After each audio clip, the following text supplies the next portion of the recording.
Miss Yanfei, might I presume that you have an interest in the hairpins? I must apologize, I've already rented them out to a lady named Zhi Qiao. If you'd like to inspect them, you may have to wait quite some time. Wait, isn't Smaragdus jadeite really rare? Aren't you worried about the hairpins getting damaged or lost while they're being rented out? No, I'm not worried in the slightest, because I signed a contract with Miss Zhi Qiao before renting them to her.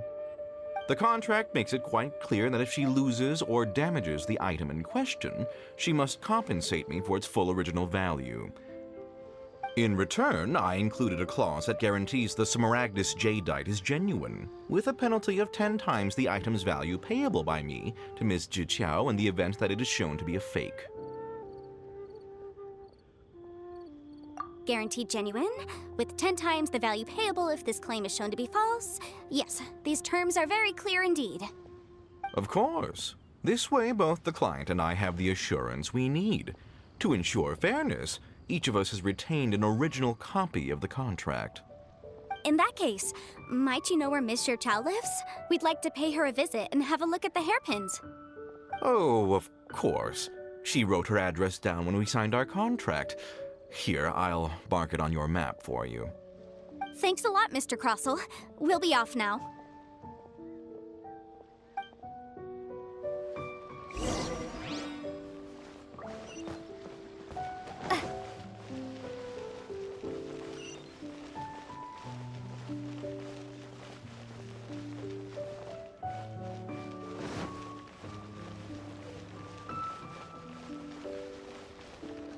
The key here is consumer psychology.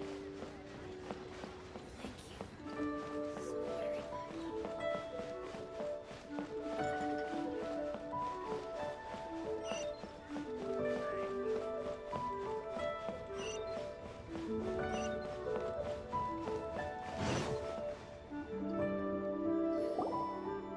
Oh, whatever shall I do? Yes, that's me. Is there something I can help you with? How do you do, Miss Zhi Qiao? We understand from Mr. Crossell that you recently rented a pair of hairpins from him. My associates and I are very interested in them. Would you mind letting us take a look at them? The hairpins. I can't lend them to you right now. I always kept them right by my side, and I hadn't even worn them yet. I spent so much money on them. If I have to pay their original value, there's no way I could come up with that amount of money on such short notice. My family is in the ore business too, but business has been suffering ever since the chasm was sealed off. We now have a backlog of paid-up orders just sitting around, so we've been having to purchase some stock from other ore merchants to complete them. A big banquet is coming up in a few days, and several ore merchants I know of will be there. I need this opportunity to mingle and discuss prices. That's what the hairpins were for, to keep up appearances. I can't have them looking down on me. But now that I've lost the hairpins, what will I do? Why does Paimon have a sudden strong sense of déjà vu? Would you really? I sent a commission to the Adventurers Guild, but I haven't heard anything back from them yet. Hold on. Don't run off looking for the hairpins just yet. Miss Zhi Qiao, would you let me have a look at the rental contract you signed? Huh? Well, I mean, sure, I have it right here. Here you are. Let me see.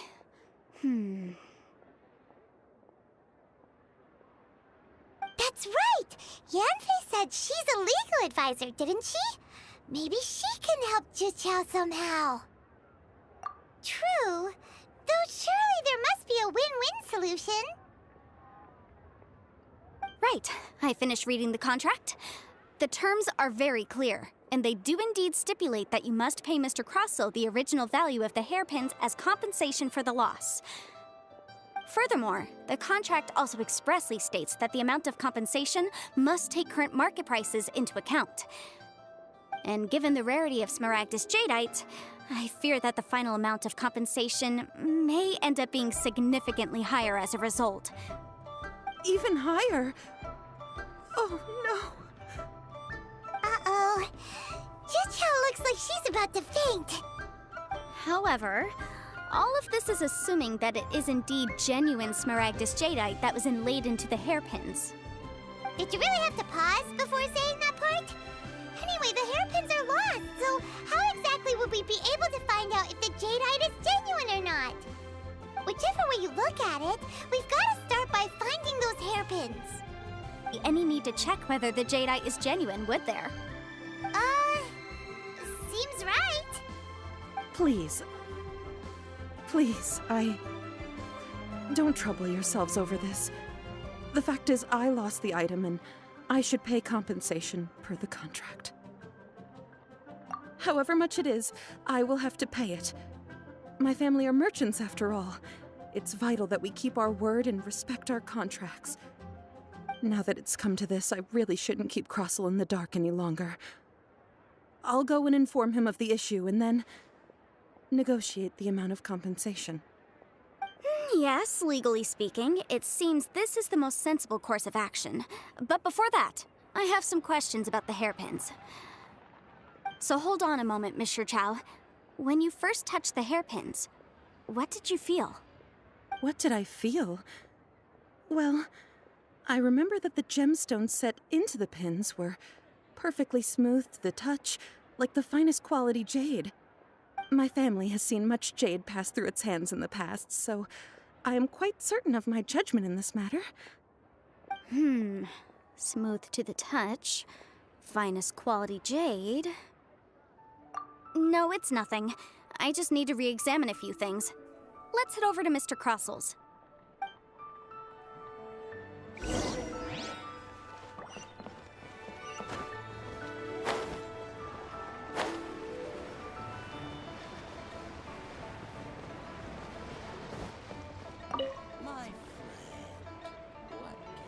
Ah, Miss Yanfei, you've returned. With Miss Jiqiao in tow, too, I see. How are the hairpins? I trust you're quite satisfied with them? About that.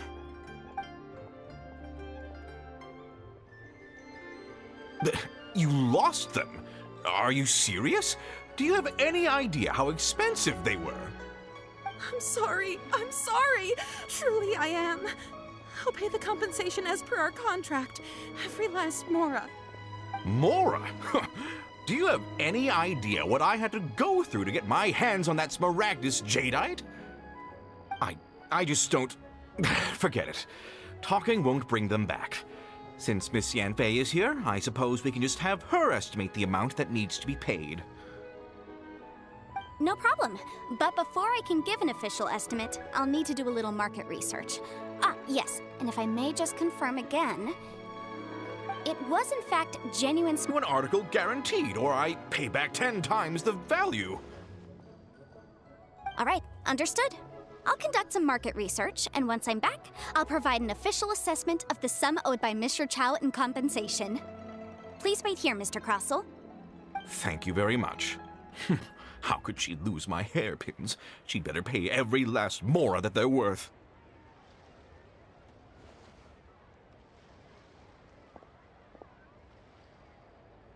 Looks like I'll have to find some way to raise that money.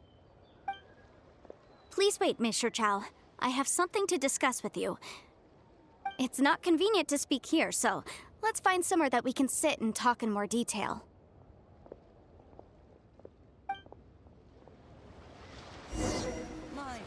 I should open a store. Why'd they have to give me that transfer?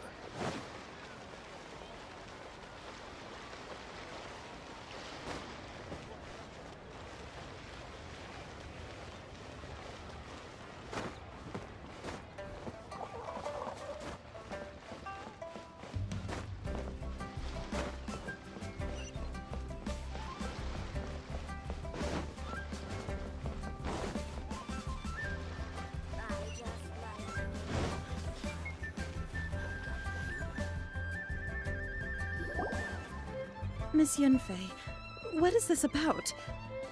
Are you here to tell me how much I owe? No. What I wanted to talk about is, there is a chance that the ore inlaid on those hairpins may not be Smaragdus jadeite after all. What do you mean? Are you implying that you already sneaked off and found them? Obviously not. I'm no adventurer, let alone a member of the guild. I don't run thankless, time-consuming errands for a living. Let's just say I made some deductions. I don't know if Granny told you this, but Smaragdus jadeite is found deep underground and contains very concentrated elemental energy.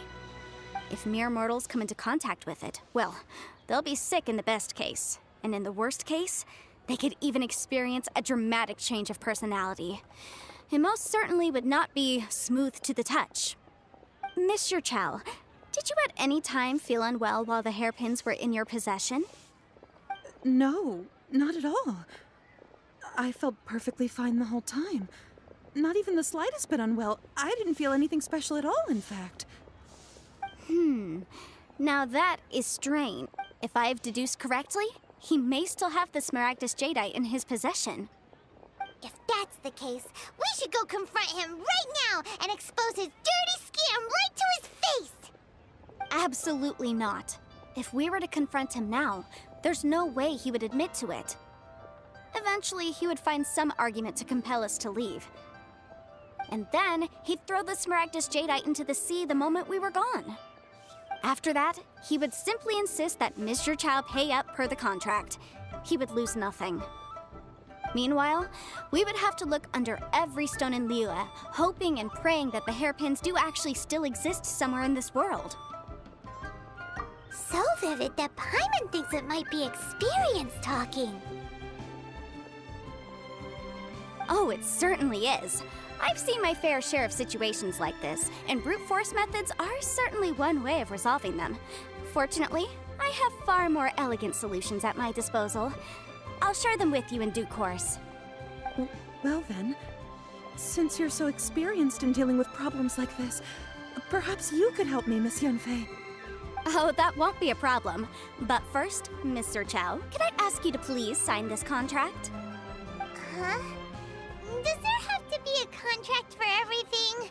Paimon can't even keep track. It feels like Yanfei is even more concerned with them than a certain someone else we know. These are my formal terms of engagement. Everything prior to now has just been pro bono advice. But for me to investigate any further, I require a written contract. Any work commissioned but not bound by a contract cannot be relied upon. I understand. Then I will be glad to place this matter into your capable hands if you will take it, Miss Yunfei. No problem. Just sign here, and I'll sign too. Okay. Now write your address here, and then sign on this page as well. And I'll also need your signatures on pages 5, 7, and on the very last page. Finally, if you could just use this ink pad to make a handprint over here. This contract has so many pages. Paimon's all out of brain juice again. All right, that should do it. My fees are the same as always, and they're written in the contract. Have a look through and let me know if you have any questions. I've had a read through. Everything checks out. Well then, here's your copy of the contract. I will retain the other copy. Not for now, no. Despite how intractable this problem might sound, it will. I don't believe you have been part of an investigation like this before, in which case, hopefully this should be quite the experience. Miss Yunfei, I have to ask, why are you helping me? Because, as it happens, I'm currently trying to acquire some Smaragdus jadeite myself. I noticed strong traces of geo-energy around Mr. Crossell, so perhaps he has, in fact, secured some. Whether he actually made it into an item of jewelry or not is a separate matter, but either way, it's a lead. As long as we follow it, who knows? We might just be able to get our hands on some Smaragdus jadeite. Also, the idea of someone abusing the law to their advantage, I won't stand for it. But again, let's not dwell on this.